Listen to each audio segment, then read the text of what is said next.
Welcome to the Old Time Radio Netcast Network. I'm your host, Andrew Rines, and let's get into this episode. This episode is going to be The Shadow. Original air date's March 24th, 1940, and the title is The Plot That Failed.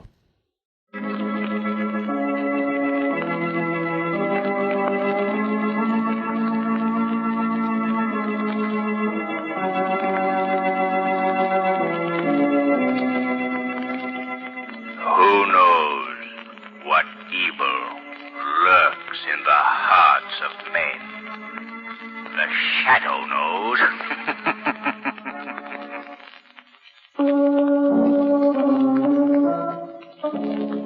The Shadow, mysterious character who aids the forces of law and order, is in reality Lamont Cranston, wealthy young man about town. The Shadow uses his hypnotic power to cloud men's minds so that they cannot see him. Cranston's friend and companion, the lovely Margot Lane, is the only person who knows to whom the voice of the Shadow belongs. Today's story, The Plot That Failed. As our scene opens, we see a big power shovel deep in its self-made pit. The excavation of the cellars and sub-cellars of an apartment building. Joe, look over. Joe, you look over here. Well, we'll be through digging this hole by tomorrow. Yeah, Joe. The boss tell you where we go next? No, he didn't say. Probably be laid off for a while. Hey, Tony, back that truck closer. I gotta go close. Huh. Hot in here. Luke, check that water in the motor, huh? Yeah. Well, the water's okay. Hey, something's screwy. The motor's stopped. Hey, what's the matter? All the insulation's melting off the wires. The engine's white hot. Hey, what's the matter? The data she's falling down. Luke, get out of there. The controls won't work. Hey, look out. I'm scrambling. You better get out yourself. Hurry up. There goes the derrick. Run! Run before the gas tank explodes! Run! Hey!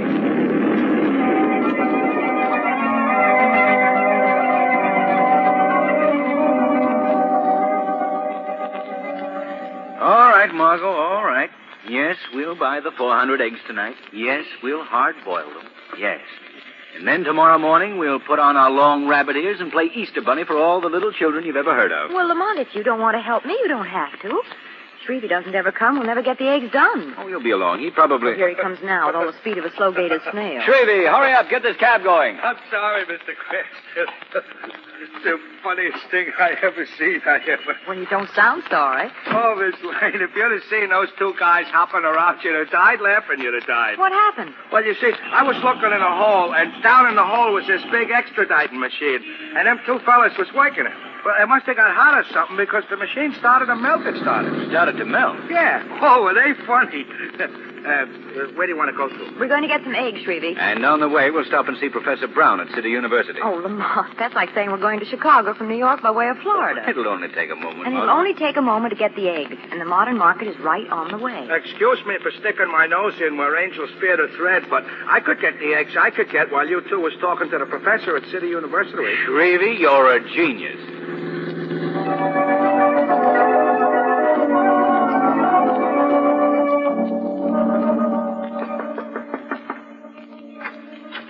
Mr. Cranston, I believe. Come in.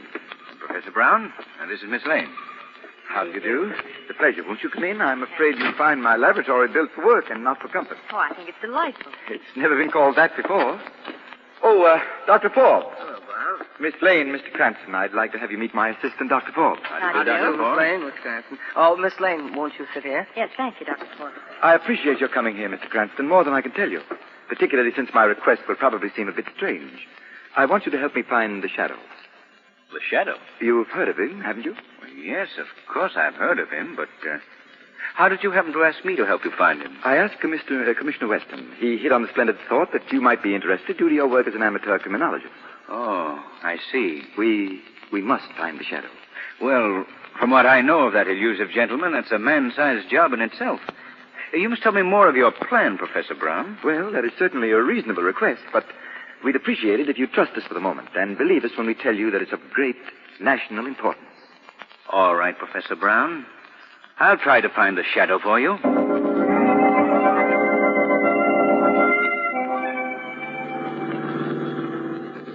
Oh, Lamont. That's one of the funniest things I ever heard. Miss Lane, if you don't mind my sticking Yes, my I know nose... where angels fear to tread. Precisely. Well, Professor Brown just asked Mr. Cranston to find the shadow by tonight. Oh, that's a hot one, as the fella says. Did you get the eggs, Shrevey?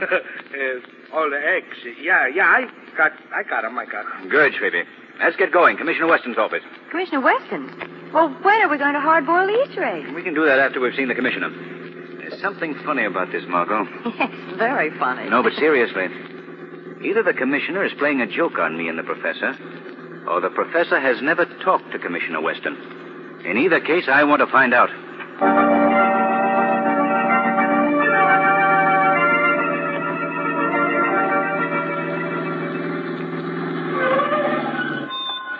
We have arrived at our destination, Mr. Cranston. Fine, Shrevey. Mr. Cranston, when you see Commissioner Weston, would you put in a good word for my bosom friend and companion, Big Charlie? He's in the clink, he is. Well, not this time, Shrevey. We haven't much time. Don't forget, there are 400 eggs eagerly waiting to be boiled and decorated by Easter morn. You wait here, Margot. I won't be long. Lamont, if you're not back here in 10 minutes, Shrevey and I'll come in and boil all 400 eggs right in the commissioner's office.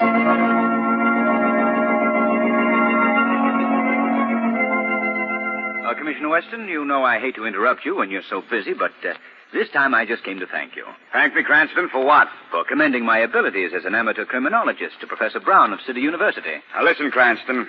I will admit that you've given me a few tips at times that have been a great help. But I never recommended you as a professional or even an amateur criminologist to anybody.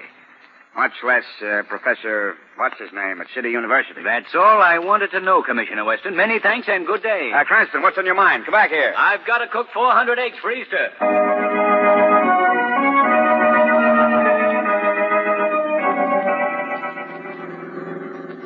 Didn't you get no chance at all to mention Big Charlie, Mr. Cranston? The commission was too busy, Shrevey.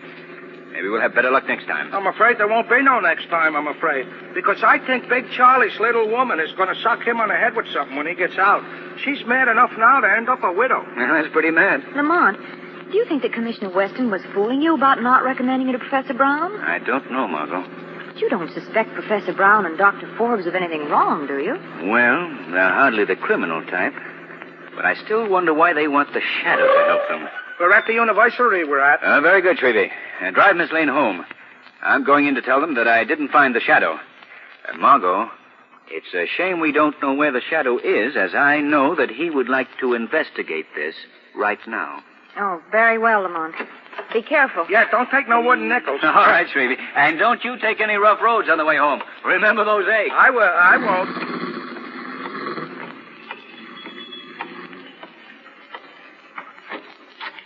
Yes? Who's there, Professor?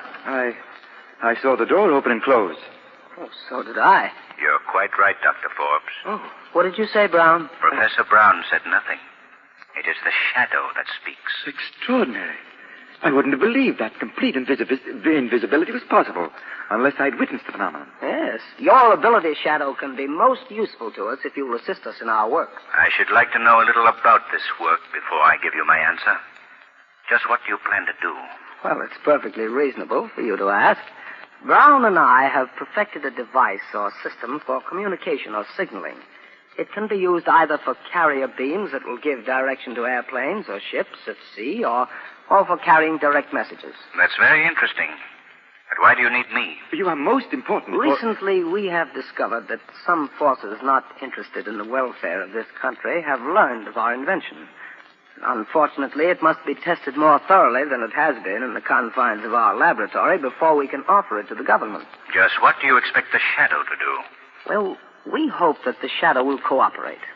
Without being seen, he can place 6 of the machines at various strategic points around the city. We'll make it well worth your while, Shadow. This device will make us more powerful. Enough, Brown, please. Yes. Well, Shadow, are you interested in joining us in this very worthy experiment? Very much interested indeed, Dr. Forbes. Oh, good. Well, then I'll explain further. Now, at the 6 strategic points in this city, we've rented rooms and lofts. The machines are all boxed in plain packing cases, and they're to be left in their wrappings. There are only 3 things that you must do. First, place the packing case near the window. Second, be sure the side with the circle faces the window. And third, uncoil the wire at the back of the case and plug it into a wall socket. Is that all clear? Perfectly. Where are the cases? Well, 4 of them are here just outside the entrance hall, and 2 others are now at the buildings on either side of the new excavation on Main Street. Their exact location and that of the 6 strategic points are on a list that you'll take with you. Give him the list, Brown. Yes, sir. Well, good luck, Shadow. Later, you'll see for yourself what this machine can really do. Thank you, Dr. Forbes. It'll be very interesting to see what this experiment proves. I'm quite anxious to know just how it will make us so powerful. Shadow. Oh, he's gone. He fell for it. Hook, line, and sinker.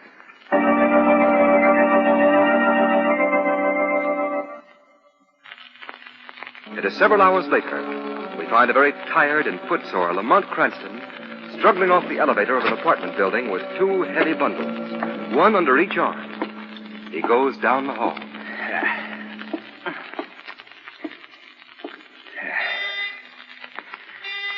Phew. Oh, come in, Lamont. Margot. Where have you been? What have you been doing? What are those things? Oh, one at a time, Margot. Let me put these things down. There. Now to answer your questions. I've been all over the city carrying packing cases up and downstairs. Oh, you poor dear. Yes. Next time 2 scientific gentlemen have some freight to be hauled, they can call on the express company. But what have you been doing? Oh, I've nearly been going crazy. Did you ever try to boil 400 eggs in a wash boiler all at once? I don't think it can be done. There's one thing I wish you could do. What? Make me some coffee. Oh, sure. I've got work to do, and I'm afraid I'll go to sleep. All right, I'll make some right away. Margot, where's that big city map of yours? Oh, in the top drawer of my desk. Oh, thanks. Yeah, I got it. Now, let me see. Right there. Right there.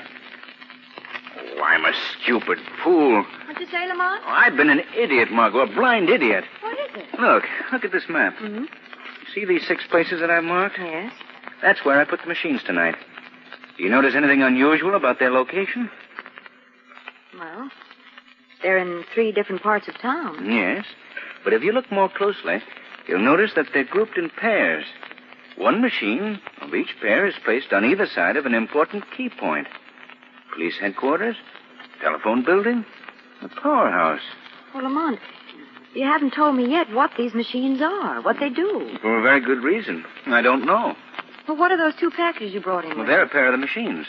I thought you distributed them all. I'm afraid that our friends at the City University are going to be a little upset when they find bricks and scrap iron in one pair of the cases. Well, what are you going to do with the machines that you have here? Well, first, we'll set them opposite each other, each side of the room. Lamont Cranston, don't you plug those machines in until you find out what they do. I brought them here so I could examine them more closely. Margot, will you take the paper off that one while I take it off this one? Yes, all right. Look, Lamont. Huh? It's something like a cross between an X-ray and a television outfit. It looks innocent enough. Lamont, you may be doing those 2 men a great injustice. You may be right, Margot.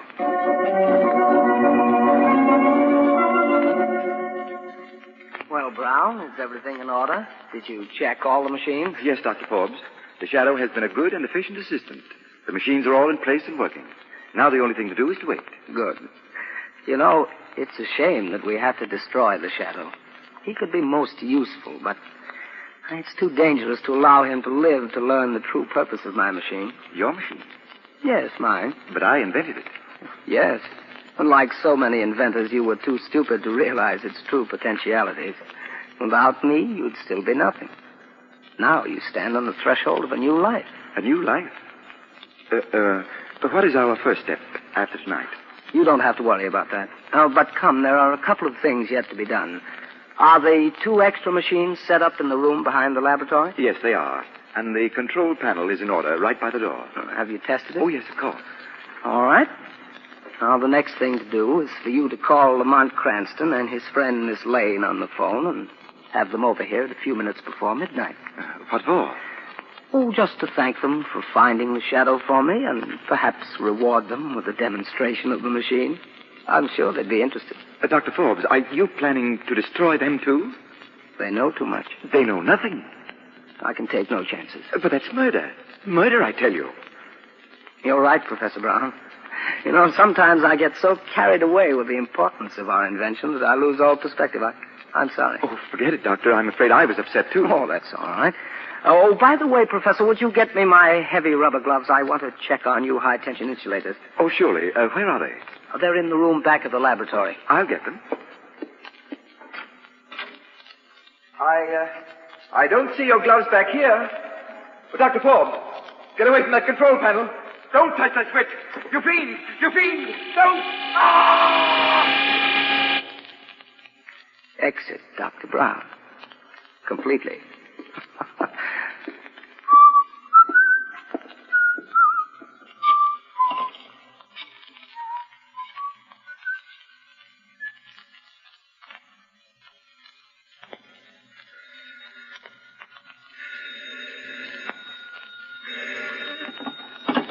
Hello? Yes? This is Margot Lane. Who is this? Who? Oh, Dr. Forbes. Yes, Doctor. How are you? Mr. Cranston is there, and he's had an accident. Yes, certainly, Doctor. I'll hurry right over. Oh, Lamont, this is getting less and less funny. What was that all about, Margot? Dr. Forbes informs me that you are at Professor Brown's laboratory and have met with an accident. What? What shall I do? Let me use your phone. Who are you calling? I'm calling my apartment house. Hello? This is Mr. Cranston. Have any phone calls come in for me in the last few minutes? Oh, well, thank you. Yeah, just as I suspected. Dr. Forbes just called me. Hello? Dr. Forbes? This is Lamont Cranston. I was in the shower and thought I heard the phone ring. The man at the desk told me you'd called. What's that? Margot Lane? Is it serious? I'll be there as soon as I can. Well, Margot, we're in for something, and I don't know what it is. But whatever danger is ahead of us, at least we have the advantage of going into it with our eyes open.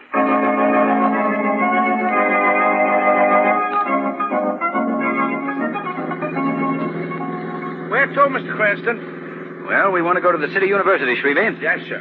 Margot, I can't make head or tails out of it. Don't know what that means. Shrevey, for heaven's sake, don't make all that noise, please. Look, golly, Mr. Cranston, I was only trying to cheer things up. I was only. Well, don't. You should ought to spend more time getting a laugh out of life. Well, like I did today, when you said she was trying to find the shadow. Or when them two guys jumped off the extraditing machine when it melted. What do you mean, melted? Just like I say, if something melts, it melts. Where was the excavation, Shrevey? Over on Main Street. Margot, I've got it. What? That's the answer. Shrevey, thank you. Thank you 1,000 times. Oh, that's okay.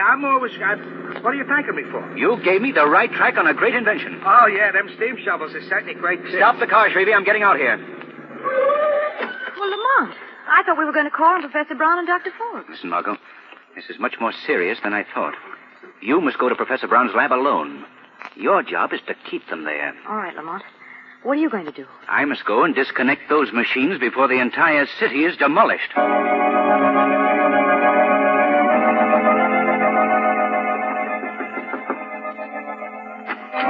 Oh, Miss Lane. Oh, I hurried as fast as I could, Dr. Forbes.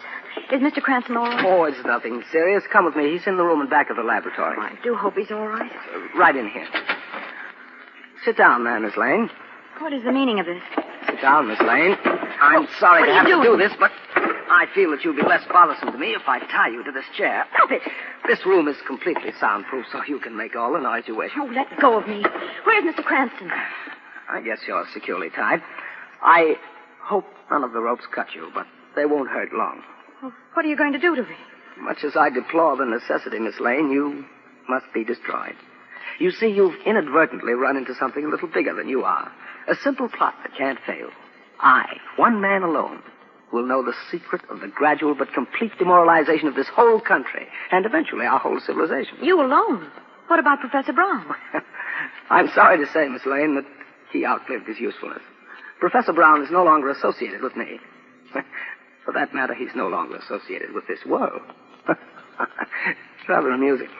I wonder what's keeping Cranston. He should be here.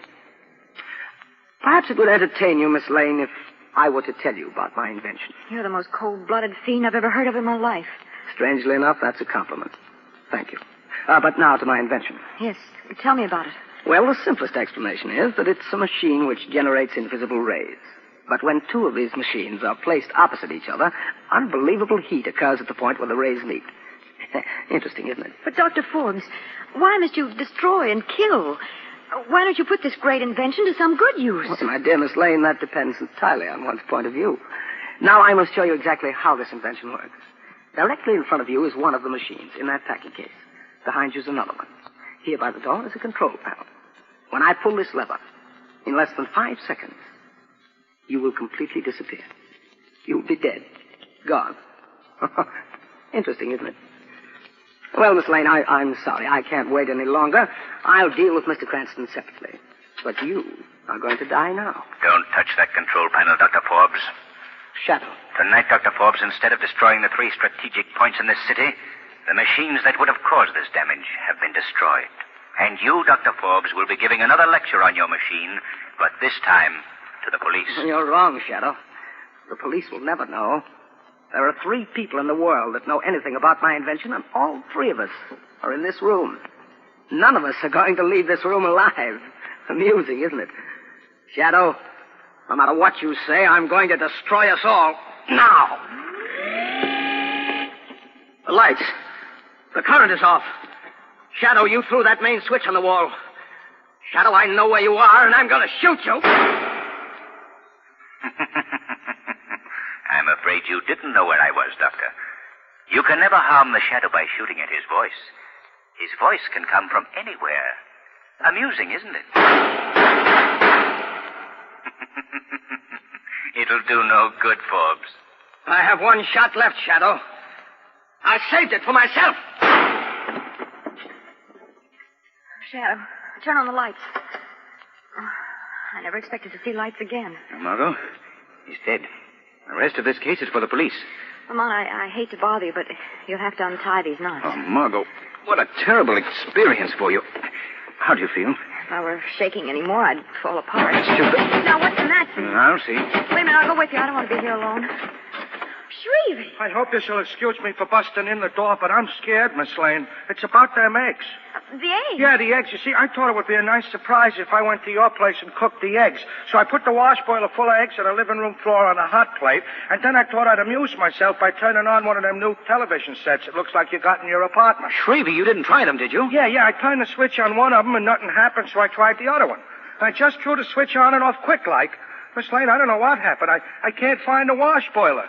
But, Miss Lane, right in the middle of your rug, you got 400 of the nicest scrambled eggs you ever saw.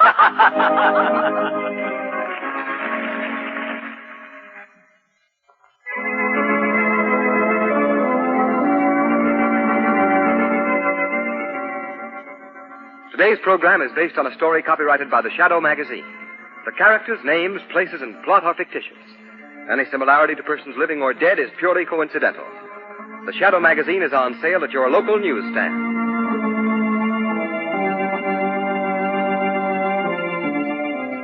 The weed of crime bears bitter fruit. Crime does not pay. The Shadow knows.